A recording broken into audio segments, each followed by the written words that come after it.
म्हणजे एखाद्याने एक आंबा चोरला म्हणून त्याची शिक्षा फाशी नसते ना, पेपरफुटीच्या आरोपांमुळे देशभरात विद्यार्थ्यांचा संताप उसळलाय.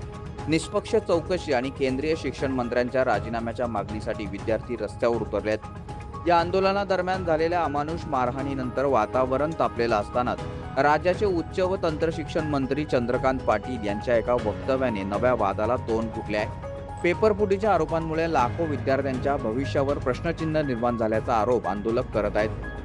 दोषींवर कठोर कारवाई व्हावी, संपूर्ण प्रकरणाची पारदर्शक चौकशी व्हावी आणि नैतिक जबाबदारी स्वीकारत केंद्रीय शिक्षण मंत्र्यांनी राजीनामा द्यावा, अशी मागणी आंदोलनकर्त्यांकडून केली जात आहे. याच पार्श्वभूमीवर विद्यार्थ्यांच्या मृत्यूच्या प्रकरणावर बोलताना मंत्री चंद्रकांत पाटील यांनी आंबा चोरला तर त्याची शिक्षा फाशी नसते, असे बेजबाबदार वक्तव्य केलंय.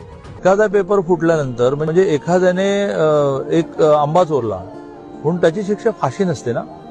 आंबा चोरला तर त्याची समज देणं असते, मग आणखीन काही ते चोरलं तर त्याची शिक्षा किती ठरलेली असते. प्रत्येक गोष्टीची फाशी असं नसतं ना.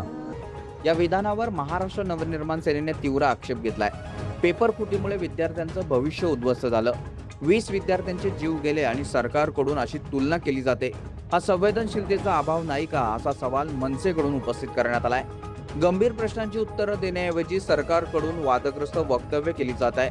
विद्यार्थ्यांना न्याय, दोषींवर कठोर कारवाई आणि जबाबदारी निश्चित करण्याऐवजी विषय भरकवटला जात असल्याची टीकाही मनसेकडून करण्यात आली आहे.